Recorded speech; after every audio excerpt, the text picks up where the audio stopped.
Sometimes I forget myself. I call it float. It's a strange feeling I get where a sound, image, or even a thought sends me back to some moment in my life that is vaguely remembered, that has a powerful gravity, a strong feeling, a sense of place and of being present. So much gravity it makes me float from where I am into this memory. It almost feels like leaning back in a chair and you're about to fall. I was at a restaurant with my wife where I saw this man with his wife and 2 kids. I saw him lift his water up to his face in a certain way. Movements of his hands, eyebrows. At first it was just a sense of familiarity, and then float. Vague memories of times with my brothers. The orange of the light as we played in the grass, so vivid. Lights reflecting on the lake, and wonder about what was on the other side as if it were across the Atlantic. Powerful feelings overtook me like waves.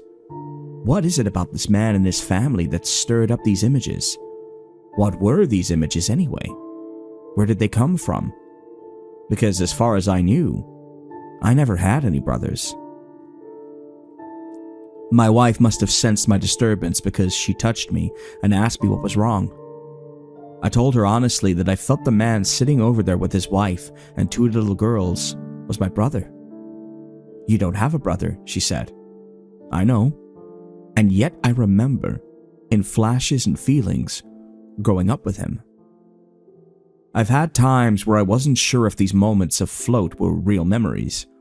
Sometimes I thought they might be memories of glimpsed TV shows mixed with overheard stories. I don't know. This time, I think there was more to it. The man glanced over at me. We made eye contact. He looked frightened. He put some money on the table, then left with his family. A long time ago, actually, when I was still a child, I asked my parents where Anthony and Zeke had gone and when they were coming back. I remember being sure I had these 2 brothers, and I remember the sheer frustration I felt when they acted as if they had no idea who I was talking about.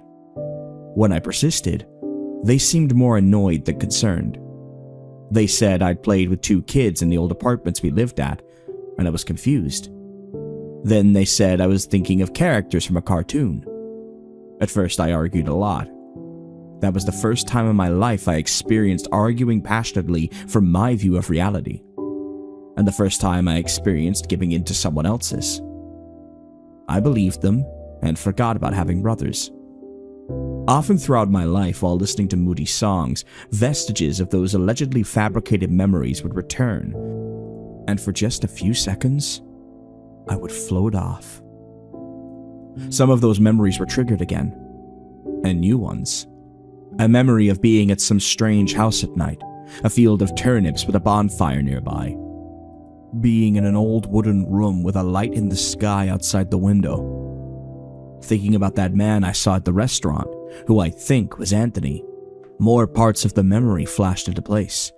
At first a slow trickle, then over the following hours, a torrent. I lay in bed all that night putting them into some kind of order. How it starts. I remember waking up feeling helpless. I felt I couldn't stop something very bad from happening. I'm scared and disoriented. I woke up thinking I was in my own bedroom, except it's unnaturally dark, and I realized the window is not where it should be, and the bed doesn't feel right or smell right. I have to be 8 or 9 years old because I'm wearing my fuzzy tiger PJs. I hadn't wanted to go to sleep in the first place. I'd been forced to go to bed and miss out on more fun. I was mad about that. All the family, my aunts and uncles and cousins, were together and telling stories and gossiping. I was absorbing it all, wrapped, shaking, loving every second. I cried to stay when my mother made me brush my teeth and go to bed. It felt like I was still down there, though, because through the floor in the bedroom, I could hear the ongoing talk even if I couldn't make out the words. So I had fallen into a nice sleep, feeling like a feather floating in space. By the time I woke up, The talking had stopped. The lights downstairs had gone out, and something felt strange. I remember sitting in this bed and trying to calm myself down by thinking through it. I only felt strange because I was in this strange place, I thought. And it's not that strange. It's just a farmhouse, owned, I think, by my great-uncle Horatio. We'd come here once before for a visit, I was pretty sure. At least if this was the same place where huge mushrooms grew. Just this was my first time in my recollection that everyone stayed overnight. I became aware of a light outside the window. I got out of bed to check, thinking to myself the family must have moved outside and lit a bonfire to tell more stories, and dreading that I was missing out on both stories and marshmallows. My brothers Anthony and Ezekiel were still asleep, each in their own cot in the room. If these were kids I played with at the apartments, why were they at this family gathering? Or, put another way, if they weren't my brothers, who were they? And why does nobody speak of them? Looking out the window, I saw a rectangle about the same level as me, which I think was the second story of my home, and maybe 100 feet away because it was hovering over the turnip patch, casting a bright light over the ground below. I remember feeling the light had a bluish quality, but it wasn't actually blue. One of those hostile fluorescent-looking lights, but bluer because it was in the dark blue sky. I thought I must be seeing something reflected in the window, like the door was open or a light was on. The rectangle appeared to be two-dimensional, as though it had been drawn onto the sky. It was like a cartoon, I thought. While I stared at it, it doubled in size to the size of a doorway when I saw a man step out of it. I always thought this memory was from a movie. The man stepped out confidently, like he had a purpose. I was terrified of him. He was wearing a gray suit, like a jumpsuit. His face looked gray, too, and he stared straight ahead towards the driveway. While I watched, he seemed to walk down to the ground at an angle as if on an invisible ramp. Then another man with a similar disposition stepped out of the rectangle. He also walked down to the ground at the same angle. A third one was coming out of the door. I thought to myself, what do they want? When I did, the first man pointed up at me. I remember thinking they must have heard me. They heard me thinking because I was thinking too loud. I was so scared I didn't want to move or make any noise, and I tried to stop myself from thinking. Then the rectangle closed, and the men went walking around to the front of the house. I tried to imagine all the places I could hide if they got in the front door, like under the bed or in the linen closet behind the towels. While I was doing that, I heard sounds from the front of the house. While I had been standing there imagining what to do, they were coming. I shook my brothers, but they weren't waking up. I ran from the room to get my parents. Their bedroom was empty. I went to each of the bedrooms looking for my family and found everybody was gone. I was freaking out, wondering where my family had gone, leaving me and my brothers here all alone, and now these gray people were coming to get us. This was in the early 2000s when not everyone had cell phones. I finally succeeded in waking my brothers up to tell them what I saw. They didn't believe me. I pleaded and begged for them to listen. That there were men coming from the square. I called it a square, not a rectangle. And nobody else was here. They said the stories we heard must have given me nightmares. And then we heard the front door open. Here I have some difficulty reconciling these flashes of memory. I think this might actually be two different memories that got fused together. Because I feel like after my brothers didn't believe me, I went to get my parents and they actually were in their bedroom, and they looked out the window and didn't believe me either. They said it was because of the stories the adults were telling, especially the story about how Grandpa's brother said he found a door in the woods and someone came out of it, and he knew that person was the devil, so he ran home. They were right that that story affected me, but I told them I did see it. They looked out the window with me, showed me there was no rectangle, and told me I had to go back to bed. I woke up later because I could hear talking through the floor again, and I got excited thinking the adults were awake and telling stories. I don't even recognize most of the voices. When I get to the den, some of my family is sitting in candlelight talking to other people I don't know. I'm immediately uncomfortable because I thought this was a family thing, and now there are these strangers and everybody seems fine with them. I remember what they were talking about didn't make sense to me. One of the men I didn't recognize asked, "Who's wearing the bluest? Who is the most blue?" A woman, I think she was my cousin Teresa, said she was wearing the bluest. They reached into a bag and gave her a stone from the bag. Then they asked, "Who was the least shape?" Some of my family pointed to me. They reached into the bag and gave me a blue circle with lines on it. I asked what was going on, and my mom just came up to me and said, "Shh, don't. Just go." I always used to think this was a memory of a Tupperware party. I don't think it was a Tupperware party. When I went back to bed, some of the strangers came up to the bedroom. I was scared that they were allowed to be there with us after bedtime and I didn't know them. They got Anthony and Zeke up out of bed. "Ice cream," I heard one of them say. I was wondering why I was being left behind. My mom came running in later and told me to just go back to bed. Anthony and Zeke would be back later. Then I never saw them again, and everybody denied they ever existed. I frantically wrote all these memories down after giving up on sleep. Though it was a lot better than I had before, I still wasn't satisfied with my recollection of these events. I wasn't sure I put things in the right order, or that these memories belonged together, or that some of these events even happened. I began staking out the area where I first saw the man I believed to be my brother. It was part of an outdoor shopping square where lots of middle-class people came shopping, getting their hair and pedicures done, and of course, dining while they're out. People who come to this place don't just happen by, like a truck stop or hole-in-the-wall diner. They're there on purpose and likely to come back. So during the time I'd normally go to the gym, I instead would walk around the square, looking into every shop, restaurant, and spa. Days and weeks went by keeping up this routine. I just couldn't give it up because the day I stop is the day he'd show up again. Or he was waiting and watching for my persistence to flag. Or he was aware somehow, like a psychic sense. I felt uncomfortable walking in the area.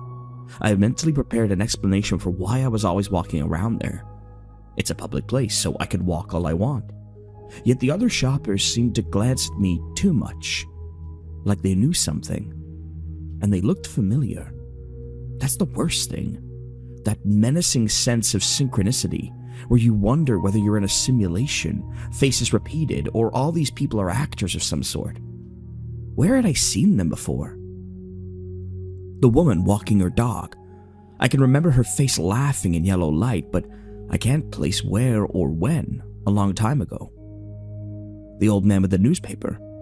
I'm sure I saw him in a movie once. Over and over, I saw faces that had run through my life before. Some of them gave me powerful feelings. Some sent me floating to an unknown time and space. A strange mall I don't remember being in with shops near a staircase. An institute of some kind where the asphalt was crumbling before you turned in. Writing lines on a rock in a field somewhere. A street somewhere with little red-doored homes. Places and things I don't remember and yet glimpse from somewhere in my past. Seeing one face that strikes you in that way every so often is a fluke. This many is not. This is something. I gave up hope on finding Anthony, though. It had been weeks. But by that point, I was so used to the routine, I just kept doing it, wondering when these people would reveal themselves to me. Maybe they glanced at me feeling the same way. Didn't I see him in my school play in first grade? And just not being sure. One day near Christmas, when they had a Santa sitting in the center of the square and all the light posts were decked out, I felt someone tap my shoulder. "You just won't give up, will you?" he said. "You were always a pain in the ass." To him, perhaps this was a nuisance he had to get rid of with an offhand comment. But to me, I burst into tears and sobbed. I wasn't crazy. I had a brother. So many years taken from us. So many lies told. I looked up to see he was embarrassed at first, and then he hugged me. I couldn't talk then, but I didn't want to let him out of my sight. He promised not to disappear again, though he wanted to keep things between us for now. I'll explain later, he said, and we agreed. He'd meet at my home on the weekend. My wife works on the weekend. We could sit in my attic study and talk for hours undisturbed. This change meant I didn't know who I was, that my own family didn't know who I was. And that affected me. While I was in my study reading, I spotted my son down in the shed, where he was allowed to play with paint. Instead of painting, it looked like he was just watching me through the attic window. Why else would he keep staring up at the attic window? I didn't like it, so I pretended I was reading a book. Every time I glanced to my right, there he was, still standing a foot inside the shed, staring up at the attic window. Minutes must have passed. He knew my eyes were shifting, I felt. He knew I wasn't reading. I was staring at the book, but not turning pages. It was getting dark. I realized it had to have been half an hour that I'd been pretending to read, yet I could still see his bright yellow jacket hovering there at the shed entrance, staring up at the attic window. Was that even my son? Why was he watching me? I turned off my light so there'd be no way he could see me. Yet he watched. I dared not even move. Did he still know I was there? Did he know what I was thinking? Could he read my thoughts? I wondered, staring at the spot where he stood, if my son could have been replaced by something else. Then I heard a noise on the stairs, and there he was, telling me it was time for dinner. He asked what I was doing in the dark. "On my way," I said. This kind of strangeness of thought and paranoia was pervading my life. My dreams turned strange. More powerful yet vague sensations and images crowded against what I thought was a reasonable narrative of what happened. In these dreams, there was no family at the farmhouse, all strangers and my parents. And I was alone in my bedroom now, seeing that light outside, that gray man, that thing looking up at me. I was so relieved to see Anthony at my door that Saturday. I asked if he wanted anything, and he just shook his head. He followed me up to the attic. He was a few dozen pounds overweight, I'd say, so he wasn't enjoying the stairs. When we got seated, he asked, Where do we start? "We knew all the same things," I said. He changed his mind about the drink then, so I poured us each a shot of Wild Turkey 101. What's the last thing you remember? I related what I had started to remember as best I'd pieced it together. I didn't get too far before he interrupted. And that wasn't our family, and we certainly didn't own the place. It was just Mom and Dad and their group of friends, and I think one of them owned it. Like a support group, I think. They had weird parties, I don't remember. I kept going. Before long, he stopped me again. That wasn't our brother. We went to that bedroom, just the two of us. I woke up at some point that night. I didn't move. I could hear breathing that wasn't right. Someone else was in the room with us. I pretended to be asleep still. Why? I was never scared before. Our parents are there, right? But I'm so scared, I don't even want to think in case he hears me. Through the slits in my eyes, I can see a man standing in the room. He's watching you sleep. He's breathing heavy and drooling and watching you. I'm just praying Mom or Dad come in before you wake up, because I don't know what he'll do to you, and I'm too scared to move. He downed the Wild Turkey and slammed the glass down. I'm surprised it didn't shatter. He was shaking. Sweat had broken out on his forehead. He muttered something, that frantic muttering, anguished. He's almost blubbering it. I didn't know what it was at first. I thought the Lord's Prayer. That was the first thing that popped into my head. I thought he sang the Lord's Prayer over and over, so fast he's done one in a few seconds. It's the kind of thing people mutter. The longer I lie there in total quiet, except his breathing and muttering, the more I can hear. Actually, no. he was getting louder. He was getting agitated and louder, and I hear what he's muttering. Somebody once told me the world is gonna roll me, ain't the sharpest tool in the shed. She was looking kinda dumb, her finger and her thumb. It's Smash Mouth, All Stars. I used to like that song. Never again.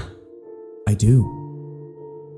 I really do, Fucking hell. he said, wiping sweat from his brow. I shouldn't be talking about this. I think so, I asked, refilling his glass. Not really. Zeke died before you were even able to walk, so he wasn't there. Is your mom up? It got into my head, the song. I started thinking too loud. I didn't know about that. Then, that you even have to keep your thoughts quiet. The muttering stopped. I heard something. It didn't sound like he was moving, more like he was scratching himself. But he must have moved, because I felt his face next to my ear. He whispered, "I knew you were awake the whole time, Anthony. I knew you'd be awake, and fake and awake. I knew it a year ago." I was so scared, I think I whimpered, because he said, "Shh, God's sleeping. If you wake him up, he can't dream us anymore." Let's get some Lucky Charms. Nothing. Eat your breakfast. He looked at the bourbon, but didn't actually drink it. I drank mine. He took you and left. Did you get them? He took you and left. When I was sure he was gone, I got up to get Mom and Dad. I couldn't find them. I couldn't find anybody. I was alone in the house. I screamed and cried for anyone to help, but nobody came. He's taken everyone. I thought he'd be coming back for me soon. I called the police, hysterically reporting what happened. They sent someone. It seemed to take forever. The officers found everyone back in the woods, way back past the barn. I overheard one of the cops saying they were just standing back there, like they were watching the game.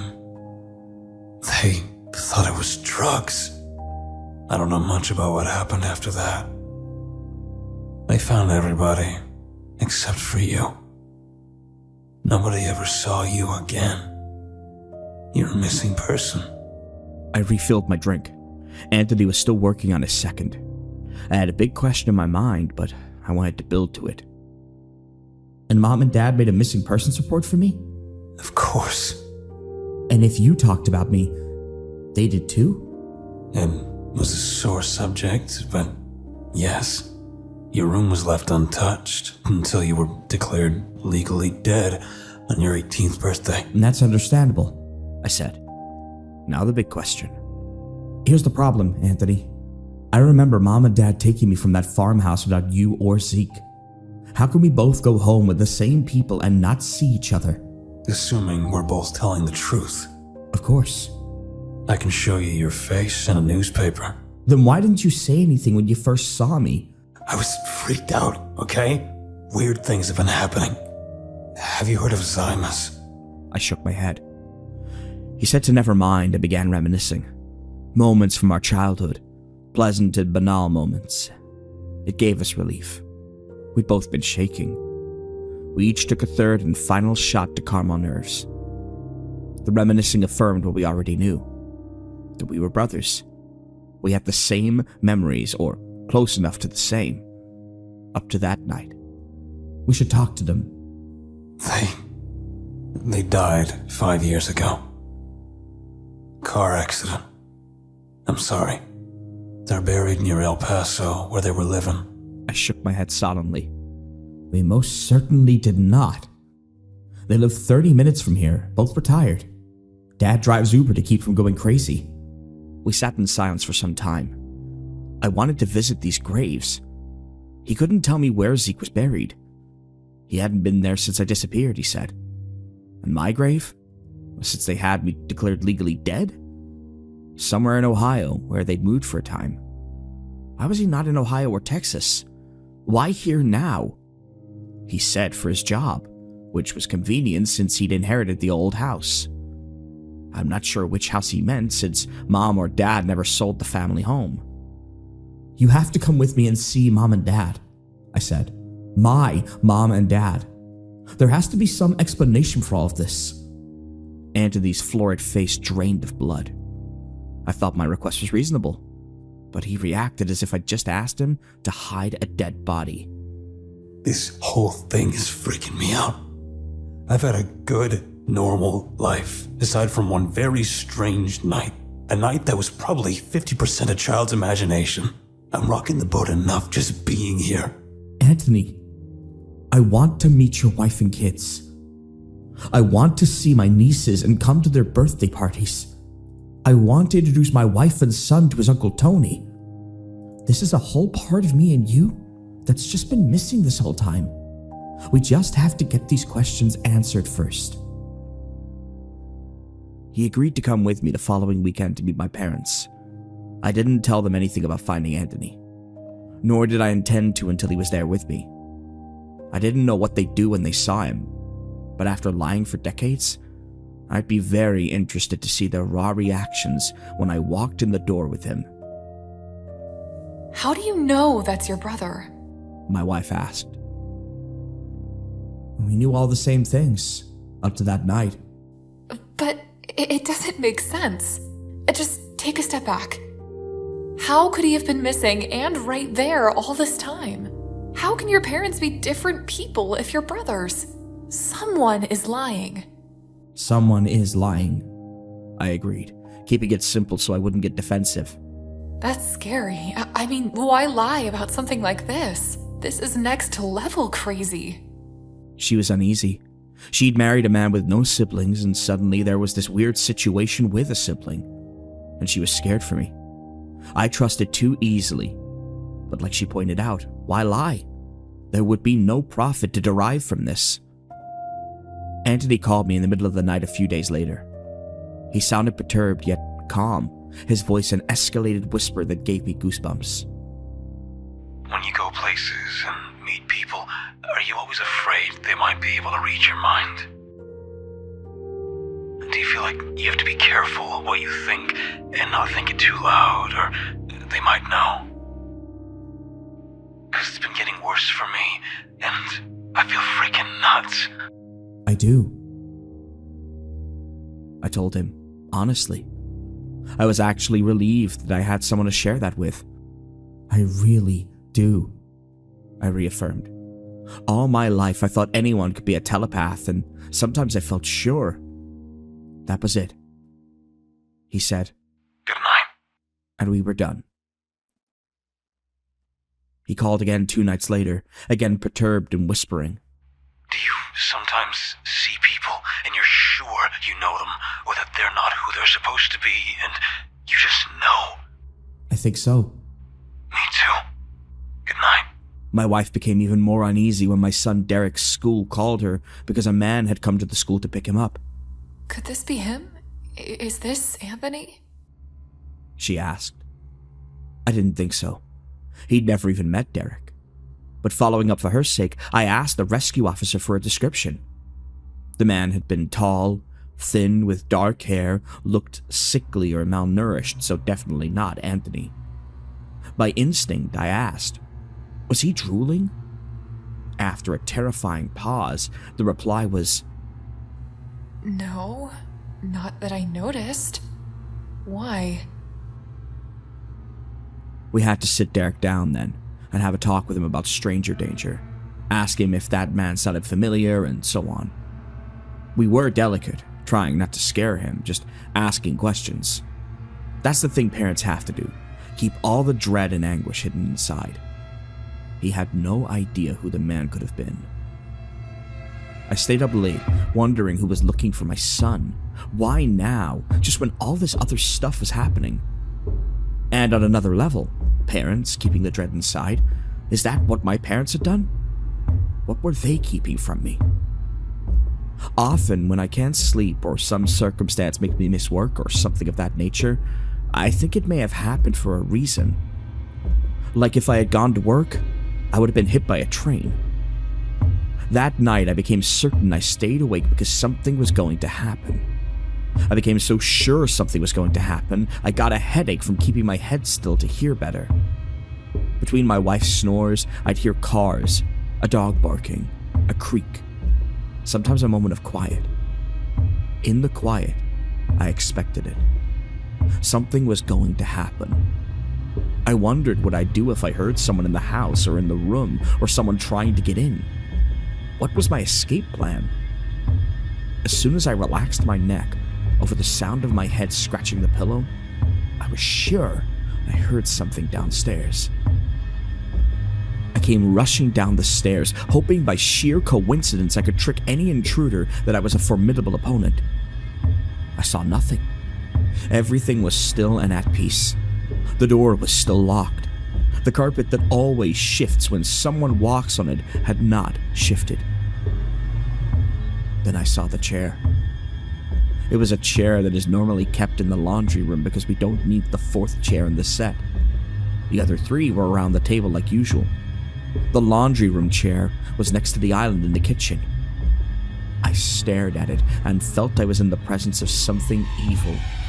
Something watching me, considering me, studying how it might destroy me. Not the chair itself, but that it was a person or intelligence who was making himself look like a chair or had somehow inhabited the chair. I stared at the chair, determined not to take my eyes off it for a second. It would slip soon and show it wasn't a chair.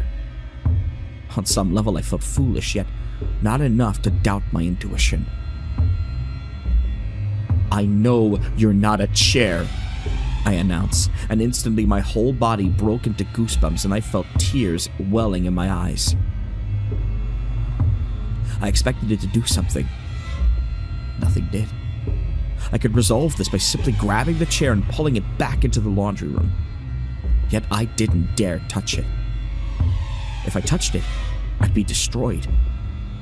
I backed up to the stairs where I waited, still watching, and I fell asleep waiting at the top of the staircase. What are you doing, Dad? Derek was asking. "Is your mom up?" was my first question, and thank all that's good he shook his head no, so I didn't have to hear about my odd behavior. "Let's get some Lucky Charms," I said. When we got to the kitchen, the chair was gone. I checked the laundry room. There it was, right where it belonged.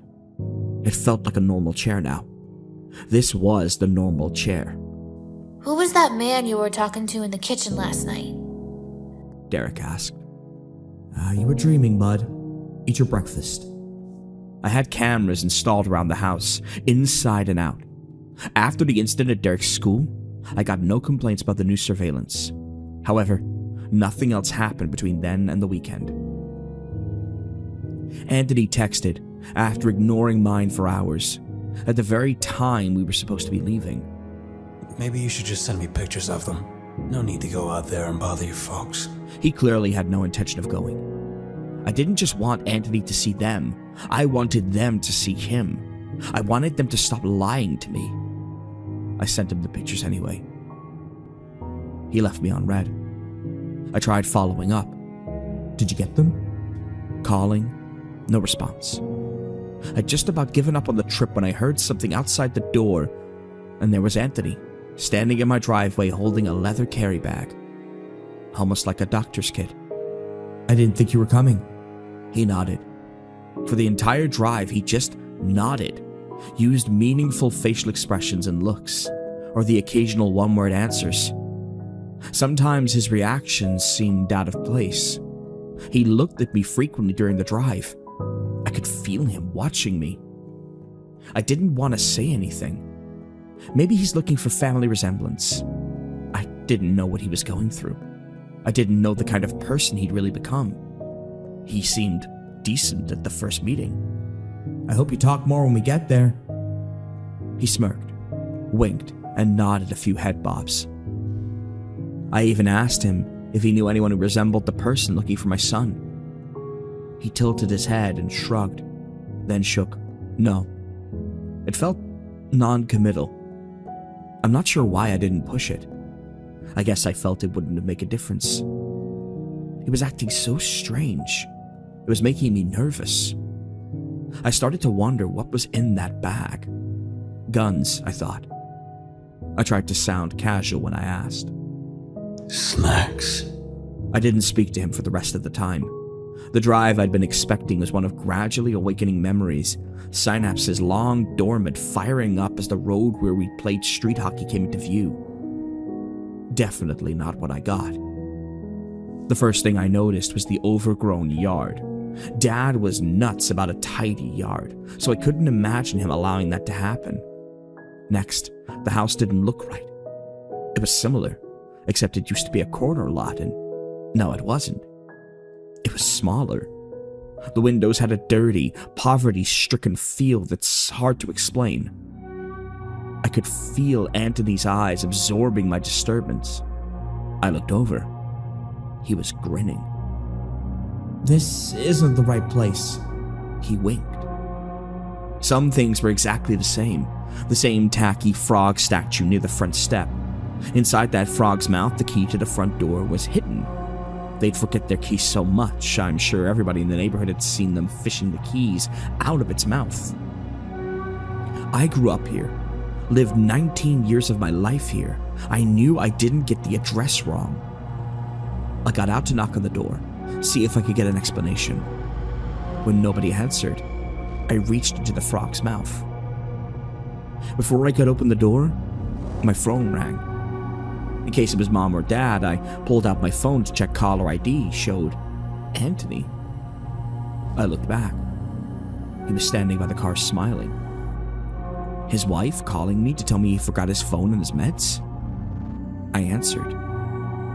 Sorry for the slow response. Anthony, clear as day, said over the phone. The pictures just hit hard. I turned around again. The Anthony who had been driving with me all day was now directly behind me. I jumped and almost dropped the phone. He looked thrilled. Snack time, he announced. What? But he was already gleefully opening his bag. He emptied the bag at my feet. I looked down in frozen shock for too long. The snacks were slithering and hissing in a pile. Snakes. I leapt out of the pile of writhing jaws and, running full sprint, I put 200 feet of distance between myself and the snakes. I kept looking behind me to see if any of the snakes had decided to follow. I checked my feet for surprise bites. I was good. My throat felt sore. I realized I'd been screaming. What's going on? Anthony was asking on the phone. You were here.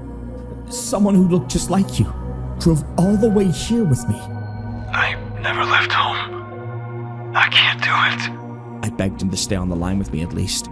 I approached the house cautiously, looking for snakes and fake Anthony. I even looked under my car.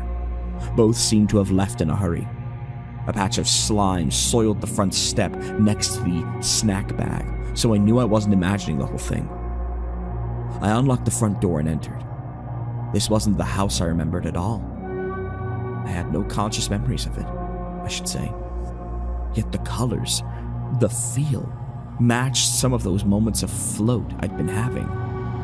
It felt like scenes from a movie, some old 80s realist drama. It was no movie. This was the place. It felt exactly like those feelings. An old barbecue rusting away in the backyard flashed in my mind as I reflected.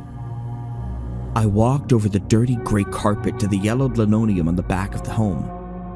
Out of the sliding glass doors to the back, I saw the old barbecue. If I were right, there might even be a container of dogwood berries inside. We'd throw them at each other. They were ammo for our wars. All these memories were coalescing right then. What's going on? Feeling weird. This isn't the right house. I mean, it's the right address. But this place isn't right. Yet we grew up here. Do you remember Dogwood Wars? Yeah. Are your parents not there? I heard a loud hum from one of the bedrooms down the hall. It had been humming the whole time, I think. I don't think so. Gonna check something. The hum got louder as I approached the back bedroom. A notch on the door frame about 4 foot had my initials. I opened the bedroom door, expecting bees or wasps. What I found was a combination of air conditioning units and whole walls of data servers. I tried to describe to Anthony what I was seeing. I could tell he wasn't believing me anymore, so I took pictures. You should get out of there. What's on these? Who put them here? Listen, just get out. This is too weird already. I just talked to Mom 5 days ago. Dude, just get the fuck out. I heard car doors. I hoped Mom and Dad were just getting back from grocery shopping, or server closet accessory shopping. The voices and authoritative strides I heard were neither Mom's nor Dad's. I looked desperately for a place to hide. The cables all ran down into the floor in one spot next to the outline of a floor hatch. Using the hatch, I let myself down into the crawl space. Somebody's here, I whispered to Anthony, then put my phone on mute. I wasn't sure if I should just stay completely still or try to find a better spot. If I moved, they might hear me. If I didn't move, they might open the hatch and see my dumb face looking right back up at them. I decided to move as stealthily as I could. I recalled the snakes then. The whole mass of them might have slithered into the crawl space. How had they been so quiet in the bag? As though they'd been waiting. They might be waiting for me now. With my flashlight app, I scanned the crawl space for the snakes. I breathed a sigh of relief upon seeing no snakes near me. I cast the light further. At a far corner, something gleamed. I crawled a little closer, keeping the light pointed that way.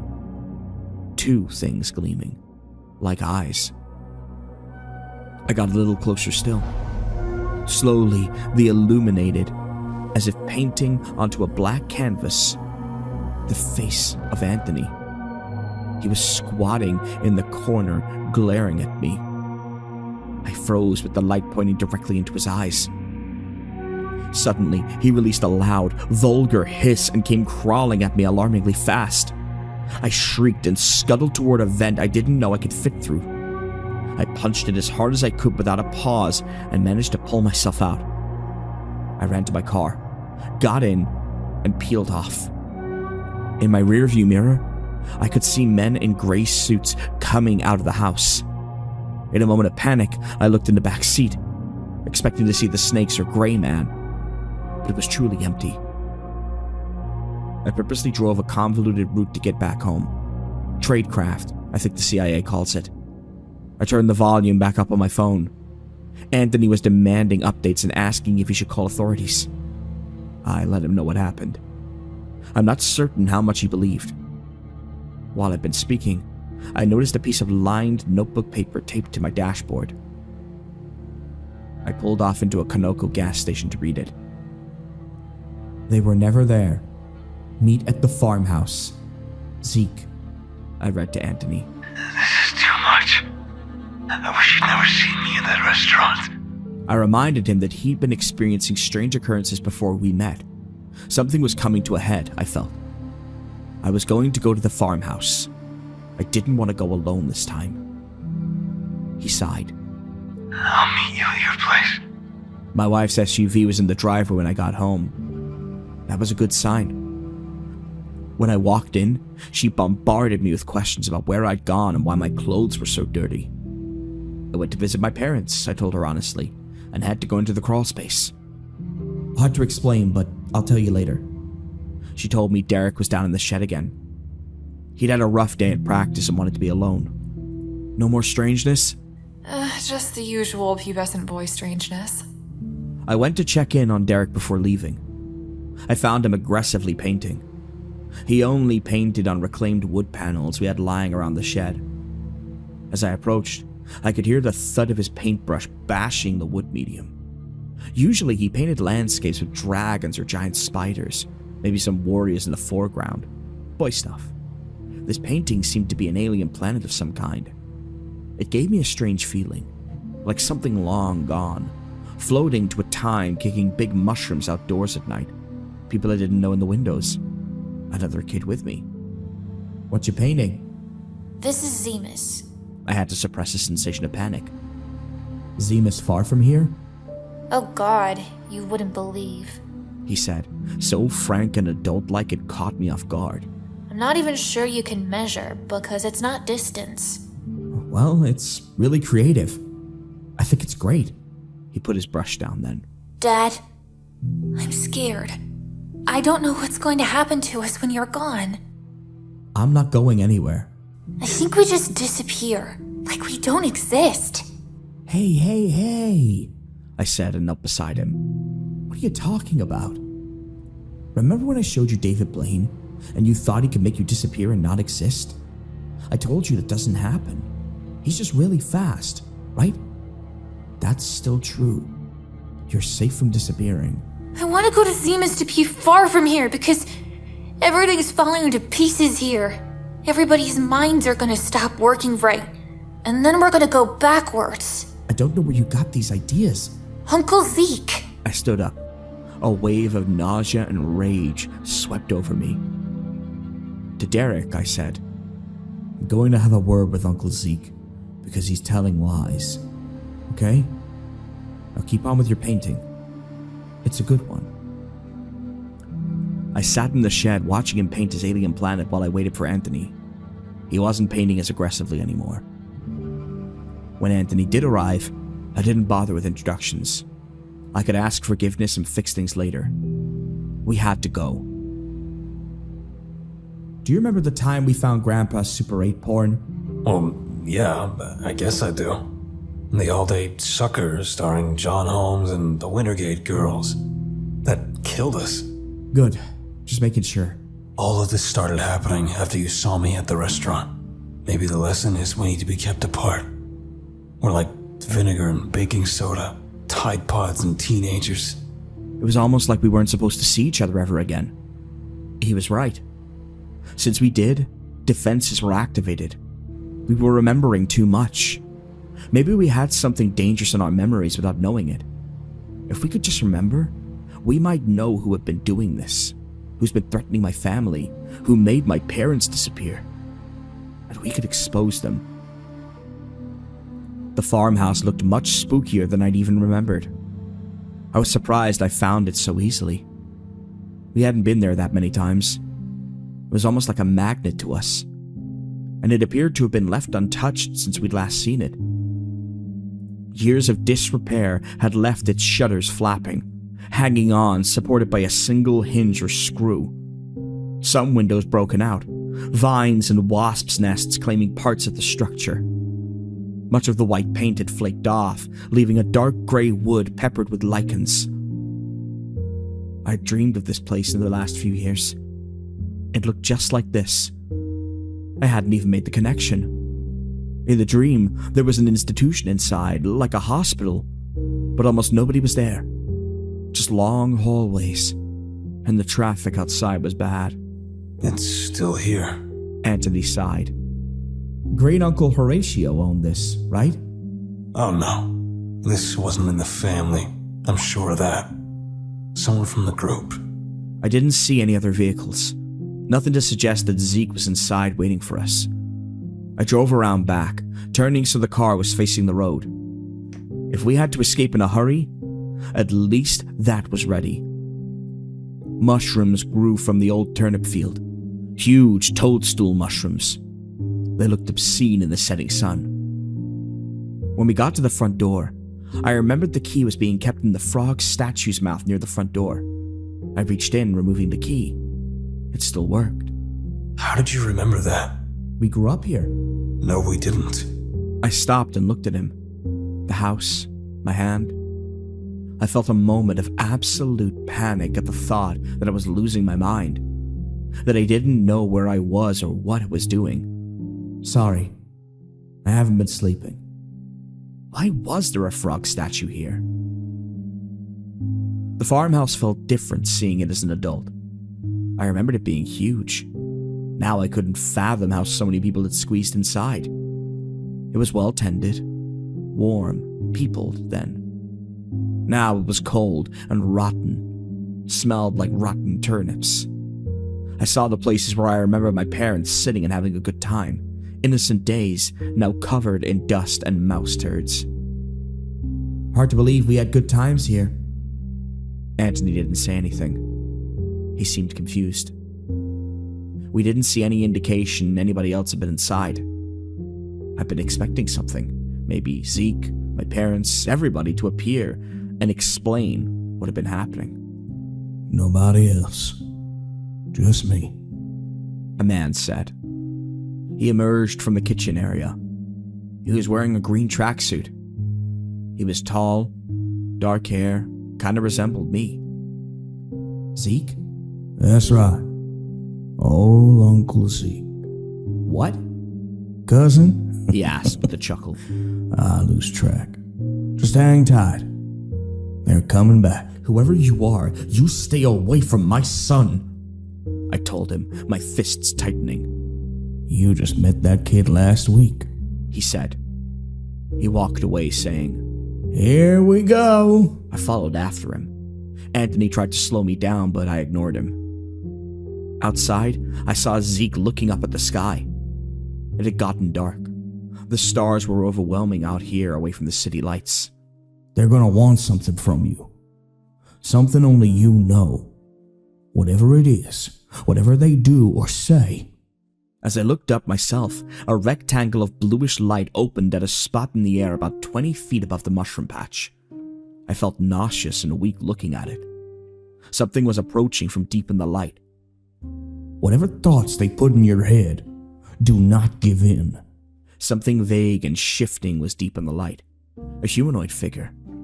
This dark thing grew until it emerged from the rectangle, a full-formed man. A gray-looking man, in a gray suit. Yet there was something else hidden behind the atoms. Something that set my nervous system in revolt. Pick a mantra and repeat it. The gray man slowly descended through thin air at an incline until he reached the ground. Another one emerged in the same way, descending. The first one was standing in front of me, watching me with empty eyes. The second one joined, and finally a third. I want to tell you something, the first gray man said in an ordinary, if emotionless speech. I nodded, but he didn't say anything until I said, Okay. This is what I want to tell you. A machine sleeping at the center of our world. The great sleep machine, always, always dreaming. If you make a noise too loud, if you make the children scream, the great sleep machine might just stop its dream and set to fixing broken things. We are not the broken things. We are the dream. That's a poem we know. How does that make you feel? I looked to Anthony and Zeke for guidance. Both of them appeared almost hypnotized, tranced somehow. I think I've heard it. You just heard it now, the second gray man said. Before now, I insisted. Your program is over. You are to go back. Back where? Somewhere else. Can you concentrate on the painting? I looked back to Anthony. I wondered if the two of us could overpower them. They looked weak. Get to the car, drive away, call someone, maybe capture one of them to turn over to the government. Who would you call? One of them asked. I could feel them trying to dig into my thoughts. Sensations afloat overwhelmed me as vague glimpses of mostly forgotten memories were stimulated. I saw myself watching movies in my Aunt Grace's basement, having crab legs at the beach when I was 5, an old light brown apartment building with beachfront balconies. Where was that place? An erotic painting on black velvet hanging in a red room. Think about paintings, one of them said. The nauseous feeling intensified. I had to lean on Anthony. Float away. Let go and relax. Let's just get out of here, Anthony said suddenly, grabbing me by the arm. But I couldn't move. I was lost in more vague, fleeting memories. Where was that place? With the balconies and the painting. Someone was coming. A father giving his son advice in an old orange-brown room. Sunlight in a kitchen. A trail in the woods that leads to another house. I was there once, when I was a kid. It was an apartment. It smelled like oranges. I didn't want to give them what they were asking for. I needed a mantra, Zeke said. I thought the first thing that came into my mind. Hearing Anthony's voice reminded me of it. Smash Mouth's All-Star. I didn't know all the lyrics, but I knew enough. Stop, one of them said. I didn't. They got more All-Star. My phone rang just then. They stared at me, watched to see what I would do. I had to pause the song in my mind for a moment as the thought flashed. It's Derek. You better answer. He might be in trouble. I answered. It was my wife. She told me Anthony had arrived and he wanted to see Derek. He wouldn't leave. I asked her what he was doing now. She said sitting on the couch, drinking Capri Sun. I told her, "That's not Anthony. Call the police." I could hear her panic breathing. And then she screamed. "Leave my family alone," I said. "Please." Relax, one of the gray men said. I wanted to give them what they wanted, but my mind could conjure nothing but Smash Mouth now. I ain't the sharpest tool in the shed. Shape of an L on her forehead. It's a trick, Zeke said. The gray man in the back waved his hand at Zeke. Zeke rippled, then screamed as he evaporated. One of the other two injected me in the neck with something. I didn't even see him approach. I was instantly paralyzed. The phone fell from my hands. I stood still, my mouth hanging open. I felt them scanning me again, so I kept repeating All-Star in my mind. They took me. They seemed to have no trouble lifting me, like I was light as a coffee table. They took me up that incline toward the light rectangle. The nausea became stronger the closer I got. I had an absolute abhorrence of it. I could see distorted shapes deep in the light. "He failed again," one of them said, pushing me inside. I was in a dark room. When my eyes adjusted, I saw two children, one in the large bed, another in a cot. I stood there, in the middle of the room, looking at the kid in the bed, drooling, unable to move and repeating All-Star obsessively because I knew this could all be in my head. The kid in the bed was me. All those years ago, in his fuzzy dinosaur pajamas, sleeping innocently, unaware of anything. It made me cry to see myself like that, blubbering, drooling, and muttering All-Star lyrics. He'd soon wake up and be traumatized. And in the cot, little Anthony, pretending to be asleep.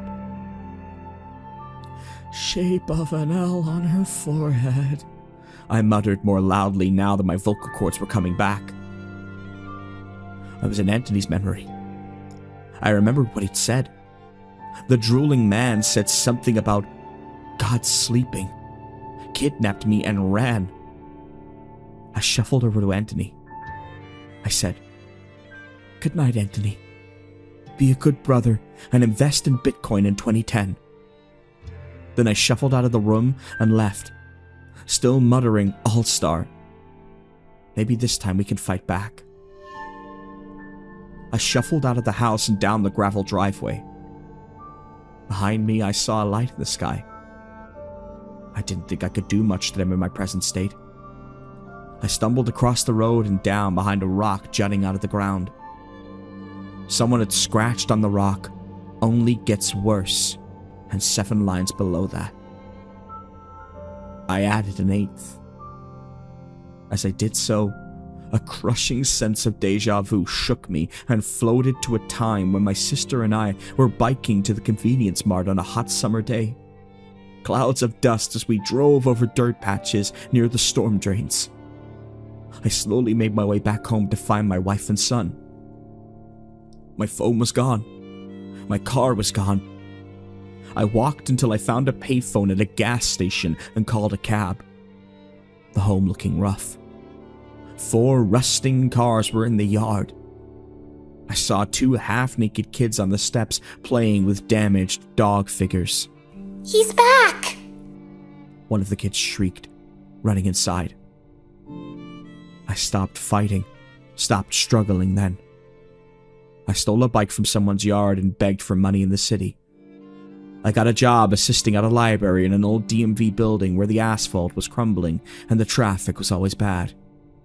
Eventually, my experience led me to become an actual librarian. I found a new wife. We bought a home in a nice neighborhood where the doors were all red. We started talking about kids. The thought of kids had me off in float again. A shed, bikes in the summer, staying up late with comics with a friend. A chill ran through me. I had forgotten all about what happened. I told myself I'd been drugged, hypnotized, or concussed. It was all a strange fantasy world. One day, a woman walked into the library and dropped a blue circle with lines on the counter. She said, with stifled emotion, You probably don't remember me. but I was already weeping. Because she was my sister, and I began to remember it all. I remembered her crying and trying to wake me up at the farmhouse. I remembered 2 men who walked into the room in business suits like they owned the place, picked her up, and left. Nobody saw a trace of them. Everybody said I was lying. Teresa, I thought you were dead, I choked out. Then I asked her, Do you remember our brothers? She looked frightened as she shook her head. I told her to forget, go back to work, live her life, enjoy the good memories, and never talk to me again. And don't float, I told her. She handed me her card to reach out to her if I ever needed to. But I hope, she understood that I wouldn't. She worked as an actuary for Zima's insurance.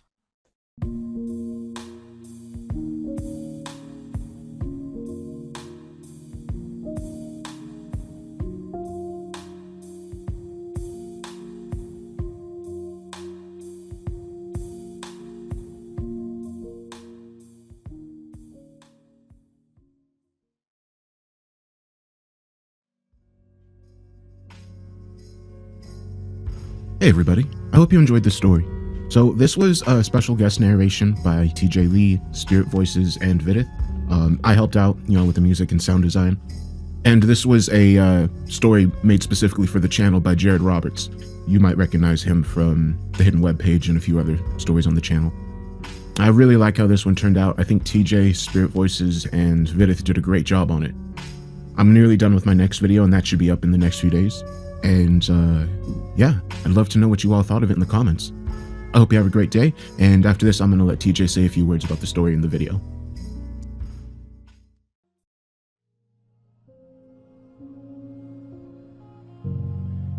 Hey guys, if you made it to the end of the video, first of all, thank you so much for sitting through it, knowing it's not Ronnie. If you don't know who I am, I'm TJ Lee, also known as Dusklight Radio. I help out with the channel. I do a lot of the additional voices, and I've written the bar series, Nightmare Fighting Tournament, the Sturgeon stuff, and I offered to help out by putting something out in the meantime for you guys to enjoy, give Ronnie a little bit of extra breathing space to finish up his next tale. But yes, I really hope you've enjoyed it. Just a big shout out to Lucy, aka Spirit Voices, to Dexter, and of course to Vidith for all the additional voices you heard today. All the music was of course by Dark Somnium. I really hope you've enjoyed this, and shout out to Jared Roberts, the author of the story. Jared obviously did the Hidden Web page, did My Dad Told Me What Happened That Day, an incredible experimental author who inspired me very heavily to change up my style from No Sleep. And yeah, I mean, I don't know what to make of this story in terms of what it all means. Maybe put it down in the comments, let us know what you think. I think it's a delightfully weird and strange tale, and something really cool for you guys to kind of chew on. We have a lot of cool stuff planned. I am not gonna sort of say when anything's coming out, anything like that, because I don't want to set expectations, but please rest assured, we are working on things every day. Oh, and if you want to support me or show any love for what you've heard here, if you liked it, please consider checking out subscribing to my channel, Dusklight Radio. We get shared a lot by Dark Somnium. He's a wonderful sponsor of the channel. He features on the channel. If you enjoy the Sturgeon stories and you want more immersive audio, please head on over there. I'd love to see you there. But yeah, that's it from me. And I really am looking forward to seeing what Ronnie brings to the table. For now, I will leave it here. Thank you so much for all your support. Ronnie hears it and he loves it, and he will be back before you know it. Thanks.